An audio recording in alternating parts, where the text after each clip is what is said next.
Good evening, everybody. This is Huge Pop from the Huge Pop Wrestling Podcast. Our guest tonight has been in the wrestling business since 2011. He's held tag team titles during his ring time. In 2018, he ended his in ring action. Our guest is the current owner promoter of FWE Florida Wrestling Empire. Please welcome to the HPWP Eddie Page, aka Tyler Nimmons. How you doing, my friend? Hello. How we doing? How Pretty we doing? good. Pretty good, my guy. Hope I didn't butcher that too bad, but glad to have you on the show.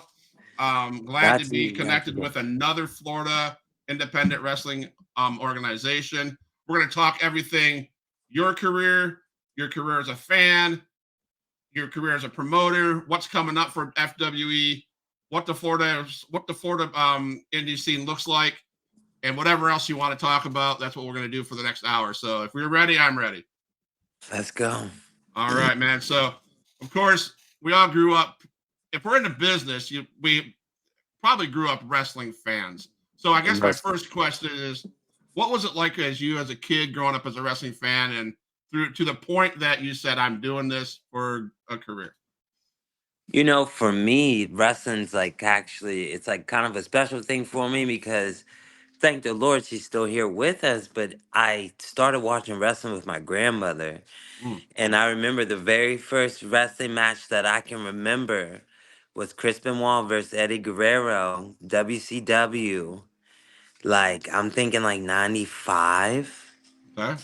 And I just really remember it. I remember some of the athletic things they were doing, and it just caught me. And then got a hold of WWF at the time, and I seen Razor Ramon, and that was it. All right. That was the guy that yeah. Okay. Now, is there a favorite match you remember growing up as a kid? Going, "Oh my God, I got to watch that over and over again." As a kid, this is completely different. But I remember being a kid seeing, I don't remember the pay-per-view, but it was for the Intercontinental title, Rikishi versus Val Venus in a cage match. Yeah. And it's so different, but I remember it because I remember the first time I seen it Yeah. that I was like, oh my, Rikishi jumped off the top of the cage. Right. So for me, that was like the Jimmy Fly Snuka moment for me as a kid. Yeah. So I remember it a lot. And very very random match, but I remember that as a kid. Right. I mean, what escalated for me was, I grew up as a kid watching many stuff, Saturday Night's Main Event, all those good stuff, hearing about the pay-per-views. But when Hogan came down and leg dropped Macho Man Randy Savage and Jordan in the Yeah. NWO, I was hooked again. It's just those things you remember. When I seen that, I honestly for the longest time had no idea there was a red and yellow Hogan. I always remembered Hollywood Hogan. Only knew Really? him as that. That Okay. that's as I think about back on my childhood. For the longest time, Hollywood Hogan was all I knew. Yeah. And then when he came back to WWE, and he was the NWO, and then he switched to the red and yellow, and they started playing the packages. I was like, "That's Hollywood." Like, Yeah. like it didn't click. It didn't click when I was a kid. Right, right. So, did you watch much WCW? I was about 50-50 when I was younger. I was. Okay. I watched them both. So, I'm going to ask this question. Hopefully, I don't mess it up, but who is the greatest WCW champion of all times? Greatest WCW champion? It would have to be Hollywood. No, man. David Arquette. Oh my gosh. That's like the biggest botch in wrestling history. Like, come on, man. I'm just messing with The, the people who wrote it regret it. you. Like, come Probably do. on. Probably. Yeah. Um, but I had to ask that, man. So, um, okay. So went through wrestling, watching wrestling as a fan, blah, blah, blah. When was it? What happened in your life that said, this is what I want to do? I'm going to wrestle. I mean, if you just go back to like being younger, like 10, 11 with my friends, you do your little living room wrestling matches together and stuff like that. And I remember saying, playing this character and being like, I really like this. I really do. And then through school, I did a lot of drama classes. And then as I was growing up, I was like, well, wait, like this would work, like in wrestling. And there was a 2009 Tatanka Covey Pro, West Virginia, put out Come and Learn How to Wrestle. And I remember I seen it, I got up, and I went. Nice, nice, nice. So I know we don't talk much about this, but does it cost a lot to get into a school to wrestle? Absolutely. It's one of those things. I think like any trade you want to learn. Even if you go to college to learn, that costs a lot of money. So Yeah. it's the same thing. You're learning another trade, really. Is it worth it? Absolutely. Okay. Because I think if it wasn't worth it, you would know it within your first week of training. Okay. You would say, "This is a lot more than I bargained for." So in much your training, who was your influence? Who had the biggest impact on your career going forward? In my train, oh my gosh. I mean, my trainers. I started off with Tatanka, and then I finished up with Wildman Robbie Page in West Virginia and did a lot of extensive training there. But I remember in 2015, I wrestled Rhino one on one. And I remember planning the match. And when you wrestle a lot of people and you tell them your ideas, they say, no, no, no, that's not going to work. No. Rhino would say, I like your idea, but here's why it doesn't make sense. And so many things that he said in just the planning of the match, I came out of that match a completely different wrestler.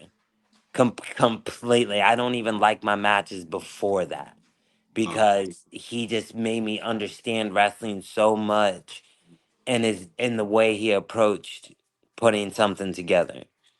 Right, right. So we have Rhino as a legend telling you that, hey, man, I like it, but Yeah, I let's like it, fix but this. instead of that way, let's do it this way. And just different things like that. I remember being in the middle of the ring mid match and I have him down in the headlock and we're getting up and we're getting up. Like I'm trying to get up and he's like, no, get back down. And I'm like, I'm talking to him, we're selling. I'm like, why? And he said, do you hear them? And I just listen. And the crowd is going crazy. So I'm like, why are we going to cut this short? Let them Right. have their moment. Like he just made too much.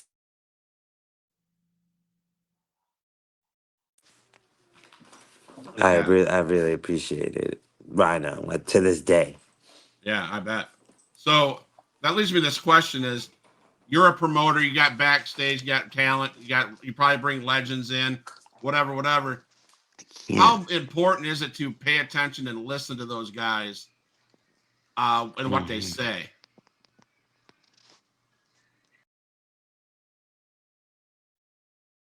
We have audio difficulties,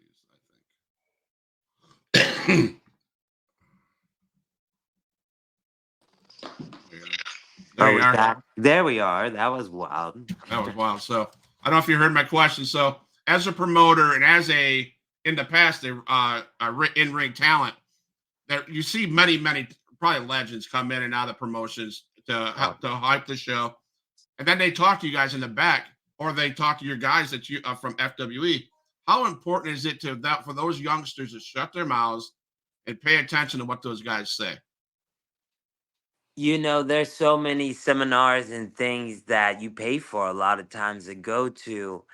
And I don't understand why someone would take their time and spend their money and not use what someone who obviously has done this before and made it to big places. Right. I never it's humbling yourself. So I think it's very important that someone that has made it to the biggest stages that there are, even if they didn't make it all the way to the top, Even if they were just doing the Saturday morning show, that's higher than what you made it, and there's something they did that got them there. I think you should listen. Yeah. Now, do you relate? Do you express that to your talent in your locker room? You know, I would say I think my talent for the most part all have a good head on their shoulders to where I don't even need to explain to them what's the important parts. Okay. They know like the moments I just went to another show and listened to them tell them, and like I some of my guys are on this show, and I just looked at them and listened to the questions that they ask, and I'm like, they care. And I think that's what the difference is. Do you care or not? And they Absolutely. care. Absolutely. Absolutely. So, can you remember your first ever match and what it felt like going through that curtain, Oh, getting in that ring, the oh my. fans, all those interactions? That was probably 2010, SWA, Greencastle, Pennsylvania. And I actually worked one of my friends who started training when I did. And then someone that kind of Cali kid, he kind of took us under his wing when we were coming up. And I remember I thought I was getting ready to put on a classic. I was about to wow the world. And I get in there, I had no idea what I was doing. Ugh. Like I won't even watch it because I had no idea. I thought I did. I had no idea. This you got to think this is 6 years, like 5, 6 years before I run into Rhino. So there's a lot of time there. I thought Yeah. So, what would you call your career highlight? What match, the Rhino match, I would suppose, would be your highlight of your career? honestly, I was in a tag team called the Wild Cards. So Yes. I started off from the very beginning in a tag team. And I would have to say for us, our biggest moment was working Bullet Club, Luke Gallows and Tomatonga. Okay. That was that was that was something you never think that you're going to do. Like work someone that is currently hot. This is years ago, and they're coming from Japan to work us. Like so, you don't think those type of things are going to happen. And it was an incredible moment. I'll have that forever. Awesome, man. Mr. Bianco, good evening, guys. Good evening to you, man. Appreciate you coming in. Um, so if there's any advice that you would have as a wrestler to people up and coming into wanting to get into business, what would that be? Never stop training. And what I mean by that is, when you get your certifications, when you work these certain matches and certain people, you feel like, oh, I made it. But you could never do enough. You can never train enough. You can never get enough reps. Did Kobe Bryant stop shooting in the gym? You see it's the same thing. Just like basketball players who are phenomenal and can beat any of us on any day, don't stop practicing. Why do we? Right, absolutely. I get that. Yeah. So you named Rhino, the Bullet Club. What other big stage names have you rubbed elbows with, and do you still keep in contact with those guys and say, "Hey, man, I got this going on. What do you think?" I've worked on the same shows. A lot of guys that are currently on top, like Shane Strickland, Yep, Swerve yep, Strickland. I was in the locker room with him when he was a guy trying to get a chance, like the rest of us. I've been in the locker room with a lot of people, but to actually work with Rhino, Bullet Club, Val Venus, Hurricane Helms, Shane Douglas. I mean, honestly, I got to work more names than I ever thought I would, because every all these names that I'm listing, I watched on television, and I right. remember the Val Venus match. We didn't really talk much, but him and I were in the ring, and he started doing this. he started doing these punches, and I was like, "Oh, this is he's going into his thing." I just knew it from watching him, and we went into his whole offense, like without saying anything, because I just knew it from watching him all the time. Right. Yeah. So like definitely, being in the locker room with I was very special moment. I was in the same locker room with Ric Flair and Terry Funk, and to just sit there and listen to them tell stories, Right. that's worth it enough. If they said, "Hey, your match is pulled," I'd have said, "That's fine. I'll sit back here with these guys." Like it was phenomenal. Absolutely. Welcome to the show, Rico. Thank you for coming on, my man. What's going on, man? Sorry about the lateness, fellas. All right, Apple Bobby's Eddie Page, aka Mr. Nimmons, Tyler Nimmons. He's a promoter of FWE Florida Wrestling Entertainment.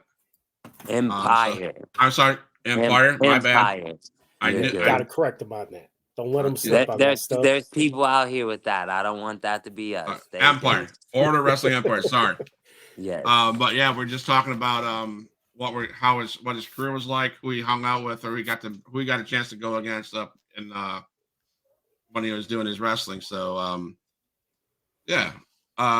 So are there any guys out there that you just can't stand to wrestle against? I know that's a hard question. I know you probably don't want to throw anybody out there, but I have to ask that. Maybe if you asked me this question some years ago, I might have said it. But now I've just I've buried a lot of hatchets since my retirement, so let's just leave it there. I'll leave it there because you never know who I'm going to get to try to work here, and I don't want them to say, "Man, that guy will run you down." Like I don't want that to be me. So No, I knew ahead of time that was your answer. They're in here, but they don't. Smart man. There's a smart man. Nicholas Vick comes in and says, "Hey, what's up?" Like this guy right here. Is he one of those guys? Nicholas Vick, I can't stand the guy. No, I absolutely like. He's another Florida promoter down here. I absolutely respect Nicholas Vick. Love him. Everything he does. Big supporter of FWE. So it's always love with us. Great. Yep, he's a good guy, man. Rico, you got any questions so far?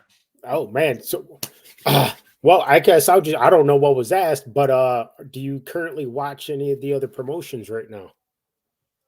I watch WWE. I've been telling people recently I'm a big WWE guy. Like I don't like anything else really. I did years ago.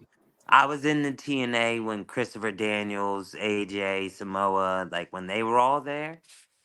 But now I just think WWE is the best thing going. So like everything else I just don't really like it. And this is not shade to them. I just don't watch it, so I don't have anything negative to say.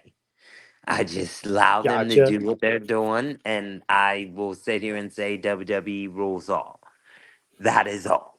So okay, that my second part of that question is here in 2 weeks. Are you going to be putting the one up, or is someone going to be finishing their story? Listen, I'm hoping I got my one up because that story is not one I want to finish. Thank you. Yeah, we argue about that because I think Cody's going to finish it. I was listening to Bully Ray tonight, but I was listening to Busted Open with Bully Ray, and he said it. Why do we want this story to finish? It is gold. Why? I mean, you just now bring the Rock in, and you're gonna let him do his thing, which he is money. You're gonna do his thing for 3 weeks, and then you're gonna say goodbye. No, it can't. It's got to go further. So that's what I'm saying. I don't know. I think WWE's in a place right now where you don't know. You just don't know. But if you ever look on the internet, you will see people say, "I don't like it right now because I'm a little confused." Good. That means you can't predict it. So that I think that's the best wrestling that there is when you're really like, I'm not sure. Exactly. We've talked about it before, a huge pot where it's like nowadays you get these spoilers, these leaks out and to what's going to happen. It's not like back in the day where when it happened, you're like, what? Brock Lesnar defeating the Streak. Nobody saw that happening. No one's seen that. Like, come on. No. No one's seen What? that. No, I remember watching with my wife and my friends, and the three hit, and like the entire room got silent, and I remember just looking, and I was like, "Did that really just happen?" And I remember I stood up and I was going off. I was like, "I'm not watching anymore. I'm done. This is garbage." Like, and I'm not that type of fan, but I Right. was so. I feel like that was a part of my childhood. Like the Undertaker's undefeated, and you guys just took that from me, and so I was Yeah. upset. But that's what wrestling does to you, though. Like that's why I love wrestling. I can't sit here and watch anything else. It makes me feel like that. Right. Absolutely. So Exactly. So talk to us about your finisher, the cut the deck. What's that? What's that like? cut the deck. It was a cutter. When I grew up, if you see Eddie Page, I was real big into Diamond Dallas Page. And that diamond cutter. So I just I took it and I ran with it. Of course, Randy and the RKO, he really made it into something else. But even back when the old wrestling games, my character's finisher was always the cutter. Okay. And I remember I did when I first started training with Robbie Page, I used something else as my finisher. And I remember one day during a match, I just hit the cutter and like mid match, they're like, "Whoa!" And I'm like, "What?" They're like, "That was really good." They're like, "That's your new finish." And I'm like, "Okay," and it stuck. It stuck. Cut the deck. I was the wild card, so we did a lot of card stuff. Bet Right. on us. That's how the cards are dealt. Okay. Yeah. Different stuff like that. Awesome, man. Thank you. Sorry. I was at, so if you had any matches where you really seriously thought you just injured yourself, like you actually freaking out, like I think I really And just I hurt myself. wasn't injured. Yes. Probably ladder match versus Bodie Williams. Whenever he took me off the top of the ladder and I was supposed to land on the ladder and I went through the ladder. Mm. Yeah, that was. I thought I was hurt really. I mean, my back was hurt. It was, but I thought I was a lot more hurt. I thought it was going to be like ER time, but it was all good. Adrenaline is a crazy thing. You Yeah. can do a lot of things through adrenaline. Absolutely. Because you say that, I was just seeing something earlier. If you remember the Taker and the Michaels casket match when he hurt his I back. just watched that. Yeah, where he ruptured his disc and he still Yep. finished it. And I just Yep. said to my wife, we watched it, and I was like, adrenaline is a hell of a thing. Like Keeps you you can do a going. lot of things. Absolutely.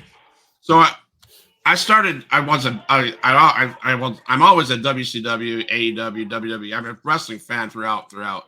I had the opportunity to go watch a indie show here in the Panhandle of Florida, XIW, with Jackson Slade, Damian Wayne, Wardell Walker, those guys. And I didn't realize how real it really is. You guys in the indie circuit put on a hell of a show, and it makes the fans feel so invested, so like, oh my god, like because the punches are right there, right next to you. So for me, that answered the question of, is this fake? So, what is the common misconception wrestling being fake? What's that mean to you? Can you talk about that? Gosh, I hate that word because it's like fake means it's not real at all. And that can be true whenever I've had my nose broken, my shoulder separated, my Achilles torn, and you could sit here and say it's scripted. Well, me tearing my Achilles wasn't scripted, or the things that happen at training whenever you're learning how to punch someone safely and someone's just wailing on you that's not quite good at it yet. That I just it just happens. A guy did a normal from the inside to the outside plancha on me, caught him, he hit the ground towards ACL. Not, and like I asked a million times, I watched the footage a million times, like what could I have done different? And he's like, brother, there's nothing you could have done. It just happens. And so for you to sit here, you know what's something that a lot of people don't realize, and I'm gonna say it. A lot of guys that you just watched at that show, I bet you 80% of them are hurt in one way or the other. I'm sure. Something is hurt, whether it's their toe, their finger, their nose is broke, something. But wrestlers don't say it. They'll never tell you that because they want to keep going. Right. So all that you're seeing and everything, sometimes you're like, "Oh, he really popped him." Yeah, he really did, and he might have broke something. It happens. It's a part of the game, though, and I think that's why we love it. Yep, absolutely. You know, kind of like when Tyson popped Michaels. Yeah, and when he dropped him, really. Like you can see Michaels laying on the mat just What, like, yeah, like moving his jaw around and like moving his tongue inside of his jaw. Yeah, and he got Absolutely.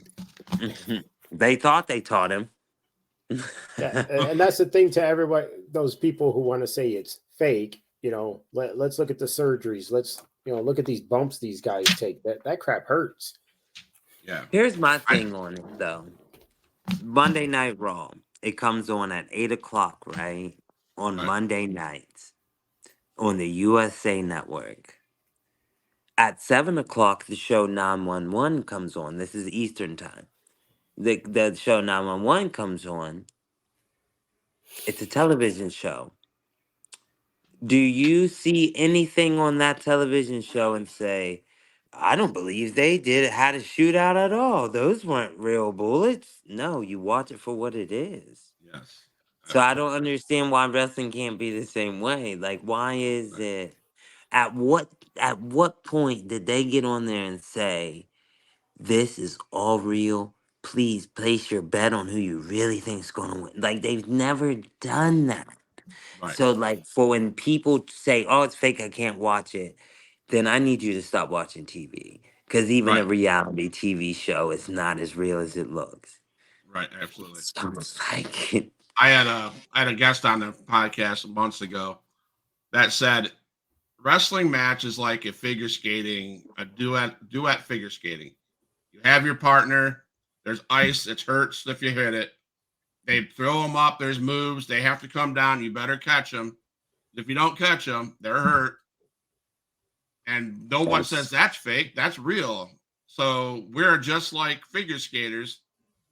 We're tossing each other up. We're supposed to be catching. Got to land right. We got to protect them. And that's why I want to move into this next question. I think people got to understand. I know for a fact that wrestling's not fake. I understand that 100%. But that's where brotherhood is good at, right? That we need that brotherhood because if you're not brothers in the business, there's no trust. You yeah, got to you better you got to have a lot of trust, in my opinion, to do what you do. Am I right? mhm. if I'm gonna let a guy hold me upside down to suplex me and stall me in the air, I better trust him. We better have some type of something here for me to trust you, to trust a 200 and something pound guy to jump off the top rope on me and not squish me like a bug. Like, yeah, there has to be trust there. And it happens from time to time where guys take advantage of each other. They take advantage of the fact that they don't know each other. But you have to. I look at wrestling in the locker room as a fraternity. Even if you're no longer a member of a fraternity, you're always a part of that brotherhood. So even if you're not a part of my locker room, this is a fraternity. So I hope when you do come here, it's the same thing it would be as if you were here all the time. And I expect everyone here to treat you that same way. They're a brother from day one because of those things. The trust, they have to trust me as well. There's a lot of Mhm. guys, promoters that will bring guys in that have a lot of success and then try to embarrass them for whatever reason. But I'm not that person to do that. But that there has to be trust across the board from promoter to talent, talent to talent. Like there's a lot of trust. But I think it comes down to building a team and building a solid team to where you can turn to any corner and a person you trust is there. You Okay. don't have to try and figure it out. Oh, I think Johnny and Nikki get along. No, like everyone's good. Rico? you know. And also, like, even if people don't get along so well backstage, as long as they can still kind of have that chemistry in the ring. I mean, you agree on that one where somebody might not get There's along backstage, but when they're out in that ring, they put together a hell of a show. honestly, I would say some of my better singles matches were probably against guys that weren't my best friend, but we were professionals. And they were probably some of my better matches because there's no in trying to impress each other. You're strictly business, strictly professional to the task at hand, and it just comes out really solid. No one's trying anything new, no one's doing anything risky. We're just sticking to business, and it always turns out solid. Now, Absolutely. so I'll ask you, like, is there a certain workout routine? Because I'm a workout guy. Is there a certain workout routine you do, kind of stay in shape? Well, these days, the reason I retired, I have multiple sclerosis, so that's kind of took me out of the game. Oh, But back when I was wrestling, we were in the gym 6 days a week. And I also did some DDP yoga, Okay. which I've people never. I always tell people all the time, like when they're like, "Man, I want to get more of this or more of that." I'm like DDP yoga because I got so much body control to where I could bump and then stand back up on my feet as if I never fell over. So like it was because I could like pull myself. It's weird. It's weird to explain. I wish I would have never stopped, but MS doesn't allow for things like that. But I was very thankful for DDP yoga. It made me that also helped me become a better wrestler for sure. Most definitely. I've heard very good things about that because I have a lot of problems with balance. And they're like, man, Yeah. you try yoga or DDP yoga, that one is great. Like I could like roll back up to the tops of my shoulders and just be straight up in the air, like feet straight in the air. Like it was, but it was out over time, but just, and I did a little bit at a time. Like I didn't go straight in and try to do the whole thing. I downloaded the video and I just watched a little bit at a time, got down, did a little bit until it all started to make sense and work out. Gotcha. So who's your closest friend in the business? That's hard to say. That's hard to answer. Because honestly, it'd be my tag team partner, just because so he's been even before we started wrestling. He was my friend since like 2000, like something like Okay. that. So we've been friends that long, still to this day. I have people in Florida now. I'm getting close to. Very much that guy Nicholas Vick. I like that guy a good bit. He's all right. And no, but I'm starting to get some friends around here. But I would have to say, all in all, my tag team partner, because I know no matter what, it's that tag team thing. I know he has my back no matter what. Like, no matter what the situation, what I need him for, he's there. I know a bunch of promoters down there. Nick Vick. I know some other ones. CWF promoter. And a Hmm. couple others down there. Do you ever reach out to those guys? And because you're a promoter yourself, this is like your second year, correct? Yeah, you could say. Yeah. Now, do you Last reach out year to was those a guys for summer. advice? I have mentor. I'm from Maryland. Okay. So I have promoters that I work for up north that I talk to a good bit. Um, when it comes to the Florida wrestling scene, I went to WWN for the first time this past Friday. Very nice show, very well put together, organized. Respect level is there. That's one of those. I walked in and I was like, this is one of those fraternities. They all trust each other. They all love each other. You could see guys going from room to room and talking to everyone in the room. And I was like, this is what it is. So I'm starting to get in there. I talked to Nicholas Vick. He's giving me a lot of advice, honestly. For when it comes to a Florida promoter. Other than that, I really try to stick to myself. Because I just want to focus on ourselves. Like I don't want anyone to be able to say, "Oh, this guy did this for me." I don't want him to say, "Oh, he took this from me." I just focus on me and I do me. I don't try to attack anybody. I don't try to step on anyone's toes. Like I just want to do wrestling. That's it.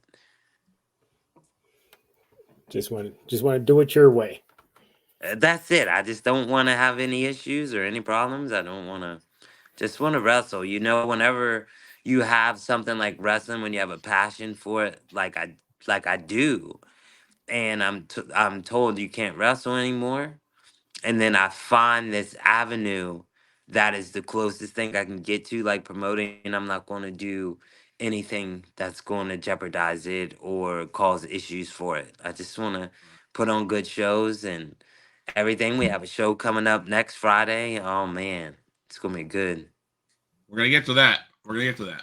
So, Yeah, yeah. but you mentioned WWN, and that's Francisco Chiazzo's, brand, and rest is soul. Rest in peace to him. Yeah. Man, that's a great guy. That's a great promotion. I heard a lot about your promotion from guys like Nick Vick, and I talked to many WWN guys. So, you're doing a good thing. I just got to tell you that people like your stuff. I'm Um, trying. Yeah, I'm trying. I like to hear that. That makes me feel. so, what are some key lessons that, even as a promoter in your second year, or even as a wrestler, that you've learned through other people?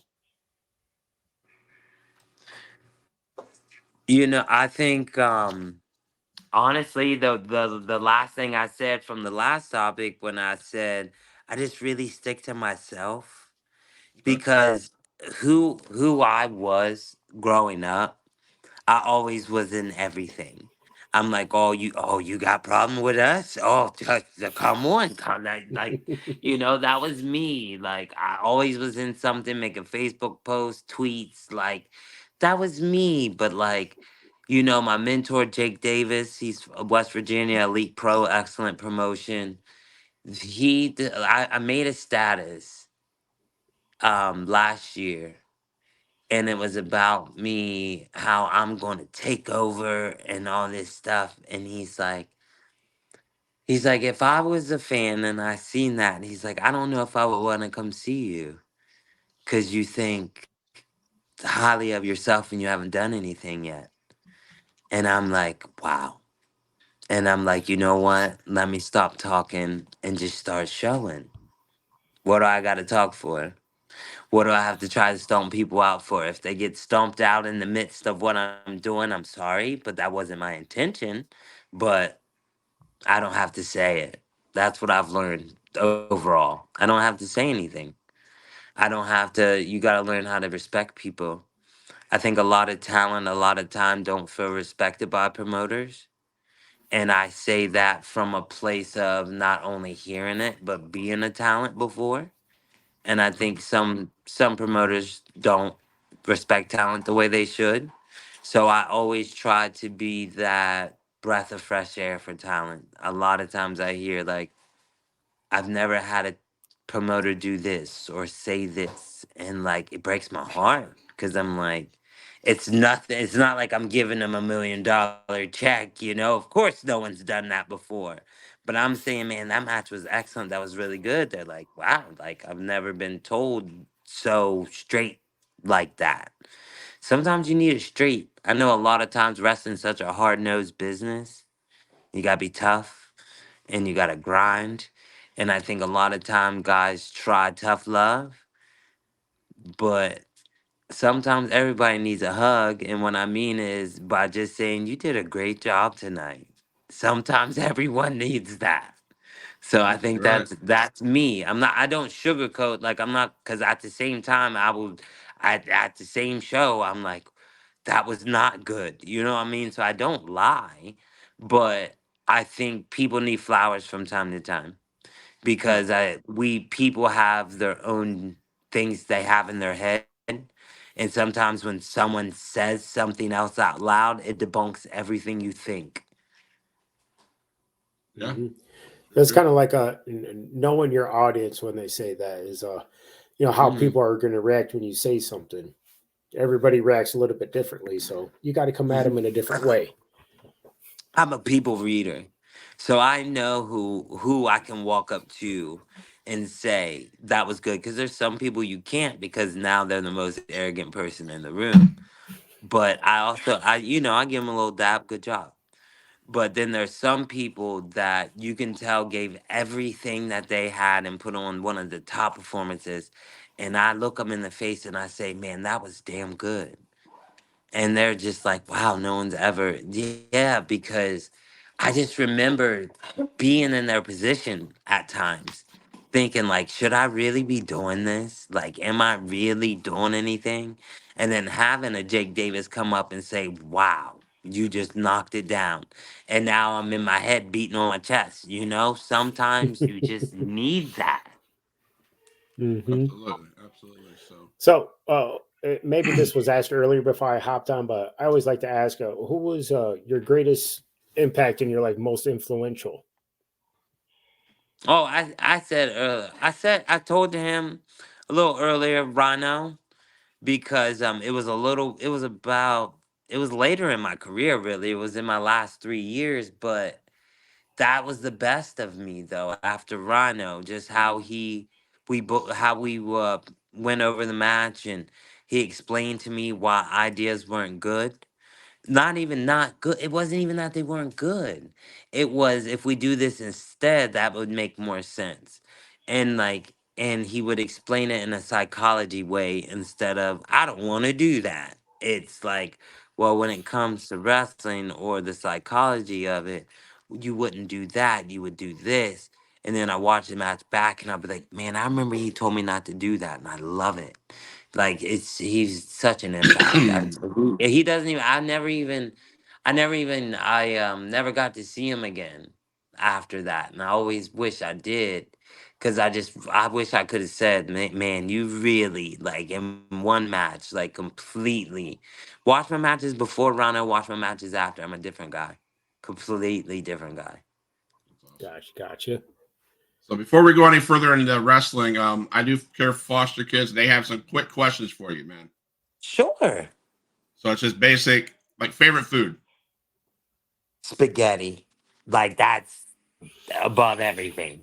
All Spaghetti right. every time. So does pineapple belong on your pizza? Never. Why would I don't want fruit on my. I was Come gonna say fruit on on, my you tomatoes, need- but I guess that's a fruit too, right? So I don't want fruit on my marinara sauce or my no. All No, how right. about this? I don't want cheese on my fruit. How about Okay. All right. that? I agree. Gotcha. Favorite book. Oh, this is a very good book, or a good question. It's actually by Gary Paulson, but I can't remember what it's called. It's about him being stuck in the like his plane like crash, and he's like trapped on it by himself. I can't remember what it's called. It's like a three-parter. I can't remember. I hate that. It's been like 20 years since I read it, but I still love it. All right. Favorite TV show. Hatchet. Hatchet. My white Hatchet. I love that book. My Okay. favorite TV show that's not Yes. Monday Night Raw. No. Oh man, that's hard. Family Matters. Okay. You gotta love a Steve Urkel moment Yeah. Yeah. in your day. Yeah. Favorite movie. That is my Titanic. day. Titanic. I'm so pissed Titanic. about That Titanic. I I'm. s- so What? I went to the. I'm so mad about Titanic. I really am. It blew me away. I went to the museum when they were down. I can't remember where I was. We went through the museum, and I realized they told me that there was nothing that Jack was never on the Titanic. That was just a fictional character. I was so invested in that Yeah. movie. I was Yeah. like, "What? He No, it drowned?" was And all. Yeah. Yeah. I'm like, "Damn it!" They That was had to for make the it a love drama. story. Yeah, that was Yeah. for the drama. They do. You don't want to hear about What? John, who did nothing but stand there and count nickels. I Like, you want to guess. know that you don't. I You don't guess. care about John with the nickels. You want to see Jack fall in love. Right. No, you Michael, know what thank. though? I don't know why I love. I've seen that movie, man, probably hundreds of times. I Yeah. just like it. I just really like it. I don't know why. I normally don't like love stories like that, but for whatever reason, That movie always got me. That's a good one. Mr. Bianco, thank you for loving the podcast. We appreciate you. Check us out on YouTube at Huge Pop Wrestling. Go, follow there and subscribe there. Follow it to Facebook too as well. Thank you so much. But Huge Pop, sorry, real quick. I just got to something about Titanic. I agree with Steve Harvey. What band you know is going to play when the ship's going down? Right. Oh, come on, man. a band that's going down with the ship. That's one. I just love favorite sports team. You better get those right. Dallas Cowboys. No. Oh, what the You're heck, killing dude? me, Smalls. No. Dallas Cowboys. Detroit Lions. Oh, come on, but I do like them. Like they're winning. They're winning me, but Dallas Cowboys. All right. What's your Mount Rushmore of wrestlers? Oh man. Okay, is this just overall? Yeah, overall. Or my favorite? Your personal favorite. My personal favorite, I would probably have to say Razor Ramon, Chris Jericho, Shawn Michaels, and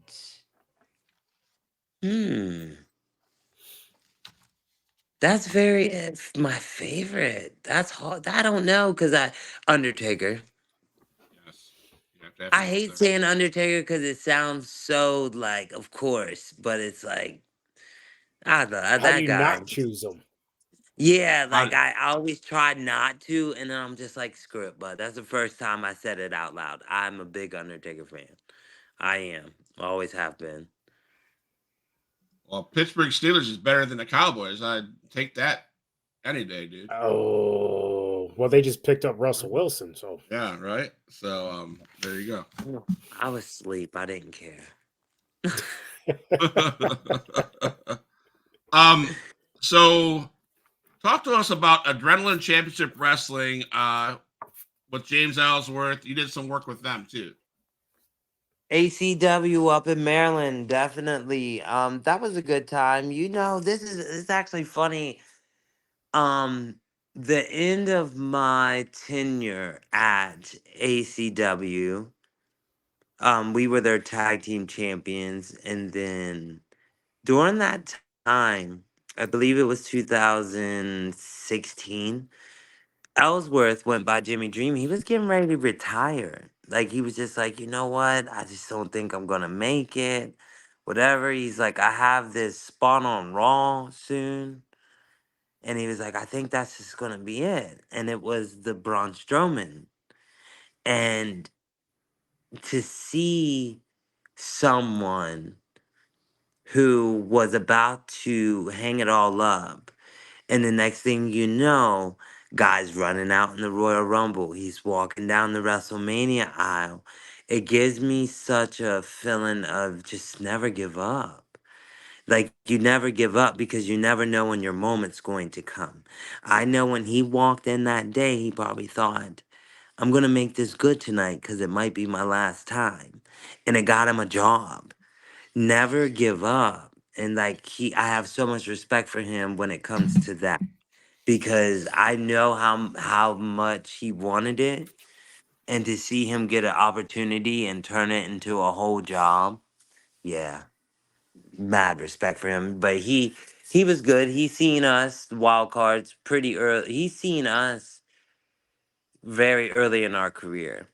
So whenever it came around for us to be in Adrenaline, he had seen the improvements and seen the upgrades we had made. We had been in the gym for years and a lot of training and stuff. So he brought us in. He gave us some good matches, tag titles.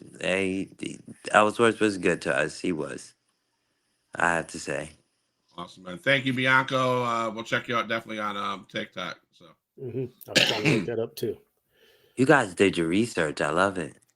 no problem, man. No problem. He's like Adrenaline. I'm like, oh my God. I think I seen that promotion this last year in Jacksonville at the Taco Margarita Festival. Yes, he's been doing them down here at the taco Yeah. Margarita Festival. Yeah, I tried to do one. His first one, I think it was at the Tampa Stadium, and I was like, I'm gonna wrestle, and then my daughter got COVID. I had a MS flare up. Like it just wasn't meant to be. I was like, I'm just not supposed to wrestle anymore. So Right. I Right. let it go. That was the last time I took a booking. Rico, got anything? So, who, in your thoughts, this could be any promotion. Who do you think has done the best promo, been the best on the mic that nobody can compete with? Who's the best on the mic? Best promo. The Rock. Every time he talks. But there was that one time when Cena ate him alive. That did. I'll give Cody last night. His promo was really good. He wouldn't have did that if The Rock was in his face though. That I just don't think so. Yeah, I agree with that. He wouldn't have done it if Rock wouldn't have done what he did.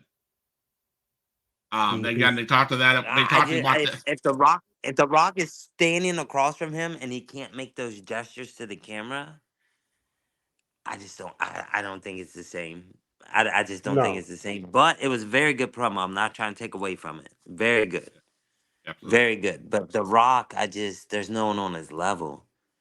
Like he's on Pluto and everyone's back here on Earth. Like that's how far out there he is. In my book, this is my personal opinion. A lot of people disagree. I see people say he's not doing good. I think he makes everyone else look bad. So that's just my opinion. I've always been The Rock honestly should be on my mount. I'm just not big on his ring work.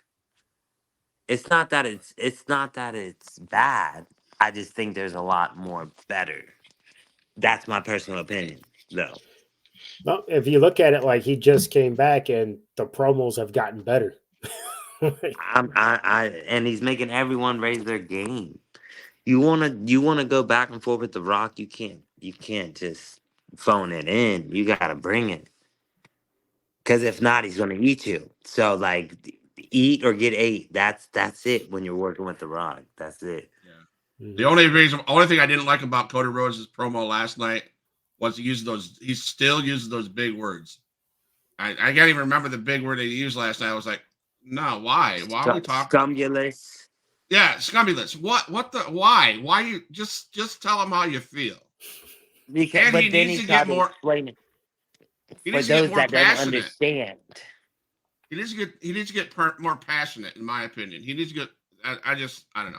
Anyways, that's why Roman Reigns is going to win on WrestleMania Sunday. So listen. We all know what's going to happen. Well, it is about the ones, but Sir Rock there is going to turn on Roman, and that's going to build up for the next WrestleMania next year for Roman versus Rock. I don't know because sometimes with the current state of WWE, you have to look at it and say, is that too obvious? right. Because there's times where it looks too obvious and it's nothing it's nothing close. That's Triple H though. There's a difference. Mhm. I think a lot of times people forget we're not doing it Vince's way anymore. This is a completely different approach. So we're looking for the normal WWE formula. That's not it. That's not what it is anymore. Once people start to accept that, I think they will see that WWE rules overall. Go back to Michael Bian. SummerSlam 2023 when Triple H took over. And that event, Brock Lesnar forklift. When did Vince ever? When did Right. Vince ever? So like, Right. you have to Right. look at stuff like that and say, man, it changed immediately. Yep. That's right. That's right. Yeah. So fans are a big part of the business. Probably the most important part of the business. Would you agree? I would say, yep, because we can say I can book whatever show I want, but if there's no fans out there, who are we doing it for? Each other. Right. We could have did that at training tonight. You know what I mean? So like, if the Right. fans don't show up, they don't buy a ticket. That's why like, whenever I do my shows, I try to give something different. than you could get any Friday or Saturday night from a different from any other indie. I try to change the formulas. I try to change the people that I use. Like one of my talents said to me, "This is one of the only shows that I've seen that doesn't have the Florida A list, but it's still fire." And I said, "That's because everyone here is going to become Florida A list, and that's my plan. I don't have a A list, B list, C list, whatever." But whatever everyone else thinks, everyone's going to elevate with us. That's how I see Love it. it. So FWE is coming up with this show Friday, March 29th. Friday, March Fair 29th. Frenzy. Can you talk about this? This what's going to happen at this show? What should fans expect? This show is going to be absolutely. I think it's just one of those you have to watch the whole way through because that's one thing with my shows. There's not a moment where you're like, okay, on this one, I'm going to go get popcorn. You might miss something. That's just how I do it. But on this one, at our last event, Heart of Gold, February 24th, Fatal 4-Way elimination match for the FWE Heavyweight Inaugural Champion. I would say about 30 seconds in, Bison Clutch gets knocked out. Legit. Knocked out. Remember that fake conversation? Yeah. Yeah, that wasn't planned. He legit got knocked out. So next Friday, I am doing the debut of the Wex Appeal podcast with Steven Wexler, who Oh, also does a podcast, the Wex Appeal podcast. But he'll be live, and we will find out what's next for Bison Clutch. How does he feel that Izzy Vaden is our new heavyweight champion and he wasn't part of the finish? He wasn't part of the whole match. We also have Izzy Vaden, our new champion. He will be taking on Cisco, who is actually from my old home promotion, Elite Pro, up in West Virginia. He's coming all the way down for a shot at the FWE Championship. Can't wait to see that. I think that one's going to be, oh, it's going to be a good one. That's going to be a hot main event for sure. And then we cannot forget NWA's own Ruthie J will be in the house. She'll be taking on Raven Knight in one of our marquee matchups. I think the FW Women's Division is starting to come together, starting to show itself. Ruthie J was here with us last year, so this is a return for her. We have a lot of other things. Hound Dog, Rafael Gonzalez, the Florida vet, he makes his FWE debut against Cowboy Kid Andrew Mitchell. A lot of things going on. I can't sit here and say that there's a single match that you are going to want to miss. Every match has a twist, a turn, a surprise, and you don't know. You don't know. And I think FWE soon is going to be turning into that place of you never know who's going to show up next. There's a lot of surprises in store for sure. For sure. Next couple shows, a lot of surprises. A lot of people that you all know will be showing up in the Empire. all right. So I think it's going to get exciting. And I think it's going to start showing you where we're going. There's a And lot of interest in Florida Wrestling Empire from I would say from a lot of the industry, from indie to used to be big time. I've talked to multiple former what insert company talents today that are interested. So big things coming for FW. Don't miss it. Next Friday night, it's at the Inverness County, Citrus County Fair grounds. It's like the biggest fair in the state. They said there's gonna be like 30,000 people that come through there. So I hope some of those people come through our show. It's gonna be really, really good time. I really look forward to it. I really look forward to getting to show everyone again what FWE has. This isn't it. This is just another step in our journey. so I know that we're working together, Mr. Page, on Huge Pop Wrestling Podcast. Um, Doing some stuff with having guys on the show and stuff like that. I know we have Izzy is on the 22nd, I believe, Yes. and Our FWE heavyweight champion, Bison Bryson is Clutch. on the 26th. So Yes. Excited about Yes, that. Can't wait for those that. are. You will actually be getting. This is just for you guys. You guys will be getting the first words from Bison Clutch since he was knocked out on Facebook Live. Like something told me before the match started to go on Facebook Live, and he got knocked out, and everyone's seen it. And like people been trying to get trying to get interviews with him and stuff, and he was trying to hold off until the fair. So I don't know how much he's gonna give you.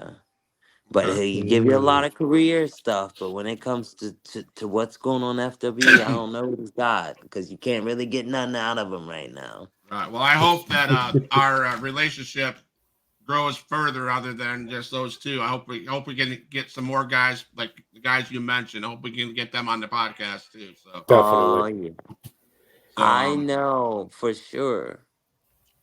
Let me see here. After the April show, I will get our surprise guests. I will get them to come onto your podcast the following week. awesome, man. I appreciate After, that. so it'll be like Thank the you. first week of May. I will, and it's a good one. So I Well, we'll will. I continue. got you. We'll talk weekly, man. I know that I email you. I hope that's not too much, but I will do that No, continuously. I'm here for it. Anytime you guys need anything from me, anything I can get to you, anything, I am here to work with you guys. If you ever want to do a part 2, I am here for that Absolutely, as well. I'm here for anything, absolutely. anything. Not done yet. Not done there. There's a couple more things I But you're want to ask not done yet. you. Rico, you got anything else? Actually, for some of us over here in the Tennessee area, how would I be able to watch your show? So, very soon, we will be starting to film for Genesis TV, which is on Roku, Amazon Fire Stick. Like, you can download. It's an app and it's a channel on some of them, but we'll be on there. I do know there will be a couple things on Facebook Live from the Florida Wrestling Empire Facebook page. That will be Okay. going live the night of the show. It'll probably be like the main event, stuff like that. Kind of get people to see, you need to be here because this is good. Mm-hmm. So yeah, that's definitely, so to check the FWE page. Show starts at 7. I do know the opening will be on Facebook Live. I do know that. So tune out at 7 o'clock. It will be on Facebook Live. They'll probably pop on there a couple more times. I'll probably do that for a little bit until through the shows until we get the Genesis thing going, just to get awareness. Okay. Because we get a lot of attention right now. Like it's crazy. Like my videos, I remember a couple weeks ago, it would take me like a week or 2 to get 100 views. I put up a video earlier, it had 100 views in like 15 minutes. Like it's insane. Yeah, it's insane. Like I'm not used to it, but like I'm All right. enjoying it, and I'm very humble, very humble. All right. Two more things for you, man. We got this guy, Josh Breezy. Is he one of your Uh-huh. guys? That's one of my guys. Man, he's going to be at the River City WrestleCon in St. Augustine. I'm excited about that because Huge Pop Wrestling Podcast has a vendor table there as well. I don't know who Breezy's with. Maybe he can stop in the table and say hi. We'll have to work something out like that, man. I'd love to meet the guy. I got you. What All right. what date? What date is that? It is. Let me pull that up again. June 8th and 9th. I'll be a vendor Wow. table there. Yeah. Could Josh Breezy be the South Atlantic champion? He does face at Kairos next week for the title. Who Maybe. knows? Who knows? You heard it here on the Huge Pop Wrestling Podcast. Who knows? But Who knows?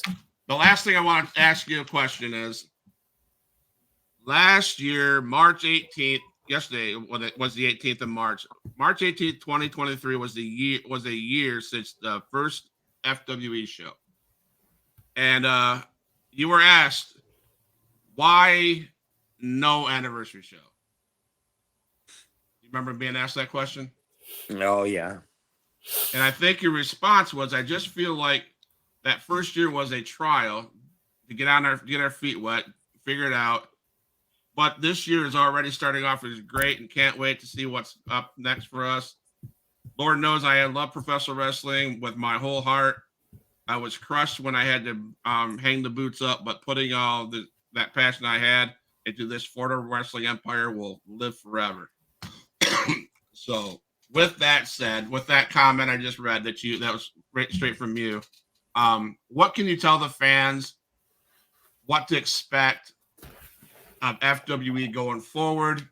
There doesn't necessarily, like you said, why have an anniversary show when, let's just go on. What can you say? Close the show with that. Tell people where to find your stuff. I will place the music, but don't go nowhere. You and Rico stand. I'll talk to you in the green room. Go ahead. Last year there was some shows that were planned that didn't come to be for one reason or another. I won't point fingers. I won't blame anyone. They just didn't come to be, and for one reason or another. And this year, just the people that I have around me, the places that want us. I feel like last year I was trying to fight to make it happen, and now I have people like the fair saying, "Hey, come here." So I feel like this year is going to be a lot better. I made a lot of mistakes last year that I didn't know. I'm booking these shows like it's WrestleMania. Just booking all the guys, didn't care how much it was, didn't care, putting them together, egos flying everywhere. Everybody wants to be the best, like just trying to go with a strong attack of, I'll just make a better card than you and I'm gonna win. Doesn't work. Too many egos, it just doesn't work. I absolutely love my roster right now. I think my roster has those types of fans that follow them no matter where they go. I've seen it. I've seen people at my show also be at WWN. And I'm like, these people are following these guys no matter where they go. So whenever I have a solid fan base like that, I have the support of the fans and my roster. Sky's the limit, really, because I never thought I would do any of the things that I did when I was actually working. I never thought I was going to get to work the Bullet Club. I would never even had a dream about it, So anything is possible. Anything is possible with FWE, and that's just what I say. Trust that this year is going to be much better than last year. It's already starting off that way. This will be our first time having 2 consecutive successful shows. Cross my fingers. So we're already breaking records. There you go. So that's why it's already looking good this year, So, I'm very excited for this year, for sure. Definitely excited this year. Well, there you go. It's Eddie Page from FWE, Florida Wrestling Empire. Thank you for your time this evening. Thank you for the wealth of knowledge that you shared with us and all your stories. Yes. Rico, you have any last things you need to say? No, I just appreciate your time, man. And once again, sorry about the lateness on my half. So, ladies and gentlemen, this is Huge Pop Wrestling Podcast with another Pops World Order.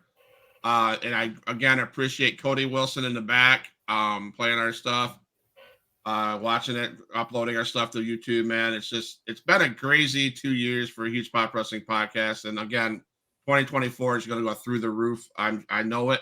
Here we go. Lots planned. We got FWE on board now. We're going to be part of their stuff. Let's keep on the lookout for Florida wrestling. It's exploding. I never thought. I mean, we got some Tennessee stuff, some Missouri stuff. Keep on the outlook. It's Huge Pop Wrestling Podcast. It's for life, and we are out. All my dogs, make some noise up in this house.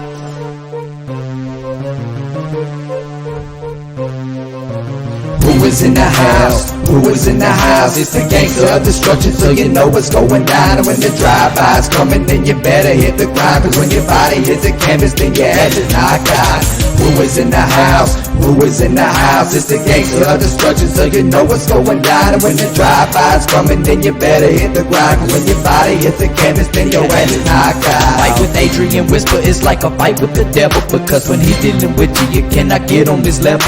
Fight with Adrian Whisper is like a fight with a king. It's like a fight with an army, they got the tanks and everything. He's leaving bruises and stitches, possibly leaving you crippled, cause when he sets up the table and sends you straight through the middle. 6 sadistic free, beat that ass with a light bulb. Leave a piece of glass embedded in the back of your skull.